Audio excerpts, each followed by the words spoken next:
तो जय हिंद बच्चों, कैसे आप सभी। आई होप आप सभी अच्छे होंगे और मस्त होंगे और बहुत ही अच्छी तरीके से आप लोग एग्जाम की तैयारी में लगे होंगे। तो बच्चों, आप लोगों ने हिंदी और होम साइंस का एग्जाम दे चुके हैं और अब जो है आप लोग को 7 फरवरी को आप लोग का सोशल साइंस का एग्जाम है। ये काफ़ी इंपॉर्टेंट सब्जेक्ट है बच्चों। अगर इस सब्जेक्ट में आपका अच्छे नंबर नहीं लाते तो क्रॉस भी कर सकते हैं, ठीक है।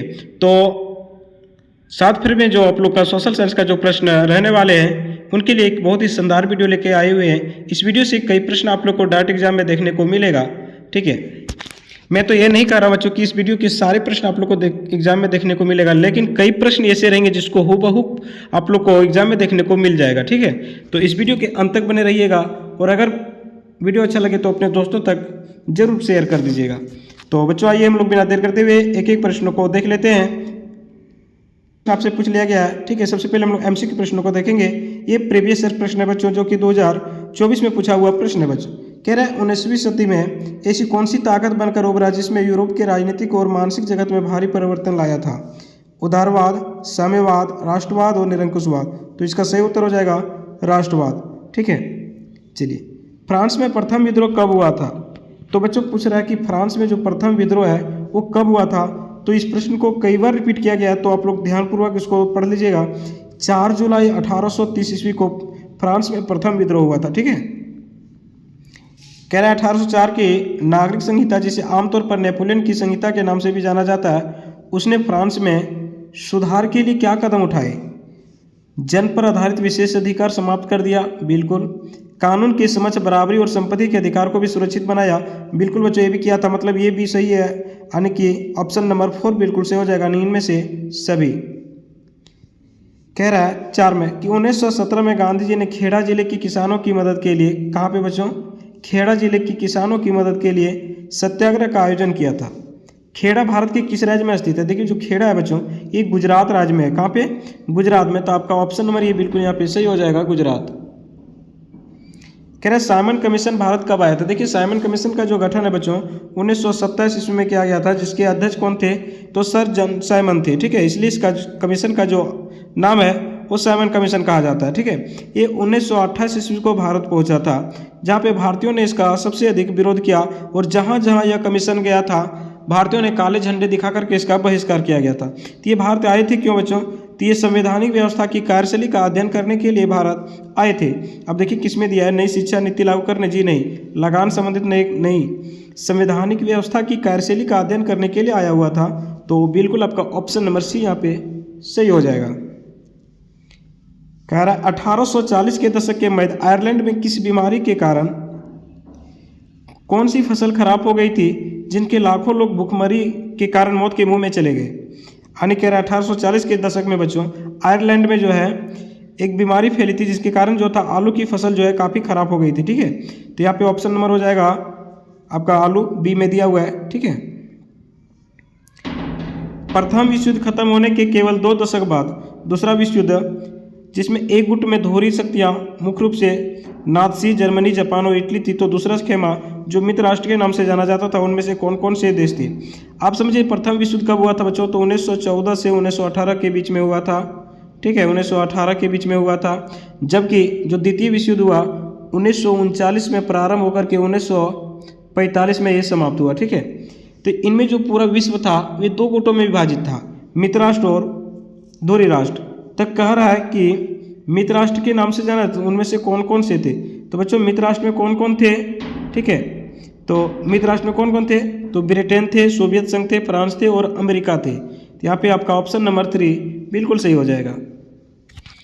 अगला प्रश्न संख्या 8 कह रहे हैं 1929 की आर्थिक मंदी के कारण दुनिया के ज़्यादातर हिस्सों में निम्न से किसकी भयानक गिरावट दर्ज की गई थी? तो 1929 की जो आर्थिक महामंदी थी उनका काफ़ी ज़्यादा प्रभाव हुआ था। तो उनमें क्या क्या हुआ था बच्चों? उत्पादन में कमी आई थी, रोजगार में भी कमी आई थी, ठीक है, आय और व्यापार में भी कमी आई थी। तो यहाँ पे ऑप्शन नंबर डी आपका बिल्कुल सही हो जाएगा। कह रहे बुनकरों को कच्ची कपास की समस्या का सामना क्यों करना पड़ा? तो जो बुनकर थे उनके कप्पे जो कच्चे कपास की समस्या था उनका सामना क्यों करना पड़ा था बच्चों? तो कच्चे कपास के निर्यात में वृद्धि होने के कारण, ठीक है। तो आपका ऑप्शन नंबर यहाँ ये बिल्कुल सही हो जाएगा। कह रहे 19वीं शताब्दी के दौरान ब्रिटेन में सर्वाधिक गतिशील उद्योग कौन से थे? कब की बात हो रही? 19वीं शताब्दी के दौरान ब्रिटेन में सर्वाधिक गतिशील उद्योग कौन से थे? तो सबसे जो अधिक गतिशील उद्योग थे वो कपास और धातु थे। ठीक है, तो ऑप्शन नंबर 3 यहाँ पे बिल्कुल सही हो जाएगा। मुद्रक तकनीक सबसे पहले कहाँ विकसित हुई? तो बच्चों आप लोगों को कई बार इस प्रश्न को हमने करवाया है और टेस्ट में भी आप लोगों ने कई बार दिया है। तो ये जो है चीन में हुआ था। ठीक है, निम्न जातीय आंदोलन के मराठी प्रेरणेता कौन थे जिन्होंने अपनी पुस्तक गुलामगिरी में जाति प्रथा के अत्याचारों पर लिखा है? तो गुलामगिरी जहाँ पे बच्चों याद रखिएगा, गुलामगिरी ज्योतिबा फूले ने लिखा था। ठीक है, तो याद रखोगे ज्योतिबा फूले। समयपता के आधार पर संसाधनों को कितने भागों में बांटा गया? तो 2 भागों में बांटा गया। कौन कौन? नवीकरणीय और अनवीकरणीय संसाधन। ठीक है, तो यहाँ पे हो जाएगा ऑप्शन नंबर बी बिल्कुल सही। तो बच्चों याद रखोगे नवीकरणीय संसाधन किसे कहेंगे? तो ऐसे संसाधन जिनका नवीकरण होता रहे, यानी कि जिससे नया पदार्थ इनका कह सकते हैं हम लोग, जिससे पुनः पूर्ति होता रहे। ठीक है, उसे हम लोग नवीकरणीय संसाधन कहेंगे, जैसे सूर्य प्रकाश, जल। ठीक है, और अगर हम लोग बात करें अनवीकरणीय संसाधन, तो वैसे संसाधन जिनकी पुनः पूर्ति संभव नहीं होती, यानी कि इसका लगातार अगर उपयोग करते रहे तो एक समय ऐसा आएगा इस क्या होगा, समाप्त हो जाएगा। संसाधनों के अंधाधुंध शोषण से किस प्रकार की वैश्विक परिस्थितियां संकट पैदा हो गया? तो भूमंडलीय तापमान, बिल्कुल तापमान जो है बढ़ रहा है बच्चों। ओजोन परत का अवक्षय ये भी हो रहा है। ठीक है, ये भी हो रहा है। पर्यावरण प्रदूषण ये तो हो ही रहा है। मतलब इनमें से सभी बिल्कुल आपका से हो जाएगा। करें वनों और वन्य जीव का संरक्षण करना क्यों आवश्यक है? तो वन और जो वन्य जीवन है उनका संरक्षण करना क्यों आवश्यक बच्चों? तो पारिस्थितिकी की विविधता बनी रहे, बिल्कुल। जीवन, सैन्य संसाधन, जलवायु, मृदा बनी रहे, बिल्कुल ये भी सही है। मतलब 2 ऑप्शन सही है, मतलब चौथा भी आपका सही हो जाएगा। वन और वन्य प्राणियों के संरक्षण के लिए किस प्रकार के वनों का सर्वाधिक मूल्यवान माना जाता है? यानी जो वन है और वन में रहने वाले जो प्राणी है उनकी संरक्षण के लिए किस प्रकार के वन जो होते हैं उनको मूल्यवान माना गया है? तो जो रक्षित वन होते हैं उसको सबसे अधिक मूल्यवान माना गया। ठीक है, प्रचुर मात्रा में जल उपलब्ध होने के बावजूद जल किन कारणों से प्रदूषित और मानव उपयोग के लिए हानिकारक बनते जा रहे हैं? आप समझिए, आप लोग को पता है बच्चों कि जो जल है वो कुल पृथ्वी के 3/4 भागों में है, यानी कि 75% भागों में क्या है? ठीक है, तो जल है, यानी 71% मान लीजिए। ठीक है, तो कहने का अर्थ है बच्चों कि प्रचुर मात्रा में जल उपलब्ध होने के बावजूद जल किन कारणों से प्रदूषित और मानव उपयोग के लिए खतरनाक होते जा रहे हैं? तो घरेलू और औद्योगिक अपशिष्ट के मिलने से, बिल्कुल। जो घरों से निकलने वाले जो अपशिष्ट होते हैं उसको नलियों के माध्यम से जलाशय में मिला दिया जा रहा है, जिसके कारण क्या हो रहा है? तो प्रदूषित हो रहा है। रसायनों के अत्यधिक उपयोग से बिल्कुल हो रहा है। कीटनाशकों और कृषि में प्रयुक्त उर्वरकों के प्रयोग से, ये तीनों जो है बच्चों इनके कारण जल आज प्रदूषित हो रहा है। तो आपका 4 नंबर इसका बिल्कुल सही हो जाएगा, इनमें से सभी। मानसून के आगमन के साथ जो फसलें बोई जाती है उसे किस फसल के नाम से जाना जाता है? तो मानसून का जब आगमन होता है उसमें खरीफ फसल को बोया जाता है बच्चों। ठीक है, याद रखोगे खरीफ फसल। ठीक है, फिर जैसे धान, मक्का, ठीक है, बजरा, ETC।